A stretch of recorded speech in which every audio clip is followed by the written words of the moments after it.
Waheguru Ji Ka Khalsa, Waheguru Ji Ki Fateh. Every spring, all over the world, Sikhs like me celebrate the festival of Vaisakhi. It's been a harvest festival in India for thousands of years. But for Sikhs, it has an extra special meaning because it's also when the Khalsa began. Khalsa means the pure ones, and it's what we call the community of Sikhs who have fully committed themselves to Sikhi.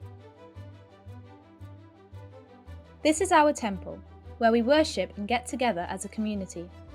It's called a Gurdwara, which means House of the Guru, because the Guru Gobind Singh Ji is here, our living Guru in the form of a book.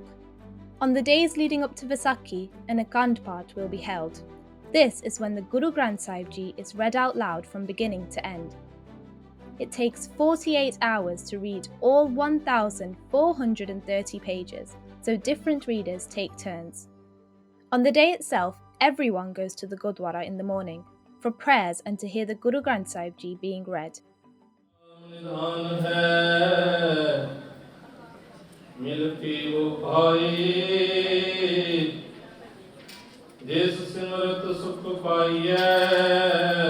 Vaisakhi to me means coming together as a whole community to celebrate the birth of the Khalsa, celebrating togetherness and oneness, no matter what faith you are, what creed you are, what gender you are, we all come together as one. Vaisakhi to me is also a good time to reflect, to be grateful for all that we have. Vaisakhi is celebrated on the first day of the Sikh month of Vaisakh, which falls on the 13th or 14th of April.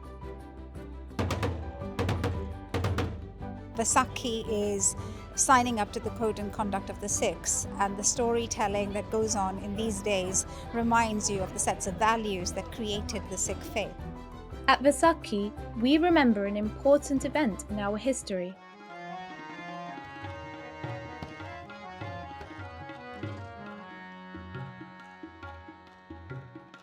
In 1699, the Sikh community didn't feel much like celebrating the harvest festival. They were facing vicious persecution from the Emperor Aurangzeb just for being Sikhs. 23 years earlier, Guru Tegh Bahadur Ji, the ninth Guru and leader of the Sikh people, had been beheaded on the Emperor's orders. Many people had decided that rather than share the fate of their Guru, they would abandon Sikhi altogether. Now the Sikh community was in danger of falling apart, and it was up to Guru Gobind Singh Ji, the son of Guru Tegh Bahadur Ji, to do something about it. In the weeks leading up to Vaisakhi, word went out that the Guru was asking every single Sikh to attend a special celebration in the town of Anandpur, and on the day, tens of thousands of people gathered in front of Kashgar Fort, where a large tent had been put up. Guru Gobind Singh Ji walked out in front of the crowd. He was an impressive sight in his saffron robes, his hair tied neatly in a turban. He held a sword above his head, and it flashed in the sunlight. The crowd fell silent, waiting for their Guru to speak. "Who among you is willing to die for God and for their Guru? Who will give their head to my sword?" What did he mean? Eventually, a man made his way up to the front. It was Daya Ram, a young man from a well-to-do family. The Guru welcomed him like a brother and took him into the tent. Then a hush descended as the crowd strained to hear what was going on. There was the swish of a sword and a sickening thud. The Guru emerged alone from the tent and waved his sword for all to see. Shock ran through the crowd like a wave. The blade was covered in blood. Had the Guru beheaded Daya Ram? Who else is willing to give their life for God and for me?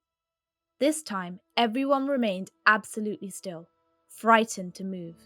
But then, another man stepped forward, a farmer called Dharam Das. As before, he was welcomed by the Guru and led inside the tent. Everyone held their breath. A swish, a thud, and the Guru re-emerged, brandishing his blood-stained sword. Panic began to spread. "My sword is still hungry. Who else is willing to give their head to serve me?" Unbelievably, 3 more men volunteered, a tailor called Mohkam Chand, a barber called Saib Chand, and a water carrier called Himmat Rai. One at a time, the Guru took them into the tent and then came out alone, his blade sticky with congealing blood. The crowd was in confusion. No one could understand what was happening. But then the Guru threw back the flaps of the tent, and all 5 men walked out, alive and well. They were wearing turbans and saffron robes like the Guru, and they were all smiling. 5 men from very different backgrounds, standing shoulder to shoulder with the Guru. 5 men who were willing to die for their Guru, if necessary. The crowd cheered. The Guru announced that they would be known as the Panj Pyare, the beloved 5. He invited them to drink holy water called Amrit, and then he anointed them, sprinkling the Amrit on their heads and eyes. They were the first members of the Khalsa, the pure ones, Sikhs who were truly committed to Sikhi. The Guru asked the Panj Pyare to baptize him with Amrit in the same way, and then the crowd rushed forward, all eager to join the Khalsa. Each person was given a new name: Singh, which means lion for men, and Kaur, which means princess or leader for women. Guru Gobind Ji became Guru Gobind Singh Ji, and new life was breathed into the Sikh people as they stood proudly together. They were more than a match for the emperor. The Panj Pyare are represented at our celebrations by members of the Khalsa, sometimes called the Khalsa Panth, which means the way of the pure ones. So the Panj Pyare, they're the first Sikhs to be initiated into the Khalsa Panth. So Guru Gobind Singh Ji, who was the 10th Guru of the Sikh religion, he felt it was necessary to create a distinct identity for the Sikhs, in which they were clearly recognized and could follow a code of conduct which helps them in their daily life. The underpin of love and compassion and humility, of telling the truth and living a very simple lifestyle and being content with what you have. So Khalsa is someone who actually fights for the justice, someone who fights for the righteousness, someone who is not biased. He would not take the side of his own religion or his own people. He would fight for righteousness. That is Khalsa. Vaisakhi is a popular time of year for people to join the Khalsa, which they do in the same way as the Panj Pyare and the Guru did, by going through the Amrit ceremony, or Amrit Sanchar. I was fortunate to take the Amrit Sanchar ceremony 2 years ago, when I felt it was the right time in my life to commit to the Guru's teachings and way of life. The Amrit Sanchar ceremony is open to all, regardless of your faith, your background, your age, your colour. It's open to everybody. Through that ceremony, essentially you're saying that you give your head, you will live a disciplined life, and ultimately you'll believe in the force of one in treating humanity together, but also how you will conduct yourself and with others around you. Also at that time, the Sikhs are given the 5 symbols of the Sikh faith: the kais, which is the long uncut hair, the kara, which is the steel bangle, the kirpan, which is the sword that you may see worn on the outside, the kashere, which is the shorts that are worn as undergarments, and finally the ganga, which is used to keep your hair tied up as well. Every Gurdwara has a flag outside, like this one, called a Nishan Sahib, which symbolises that everyone is welcome at the Gurdwara for food and help. At Vaisakhi, it's taken down and a new one is put up in a ceremony called the Nishan Sahib Seva.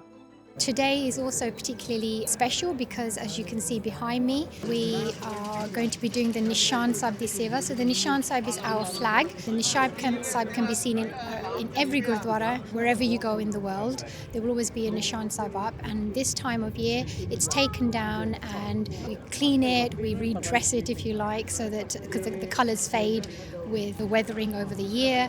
So new bright robes are put onto the Nishan Sahib, and everybody loves joining in that process, especially children. They like to see it all being done.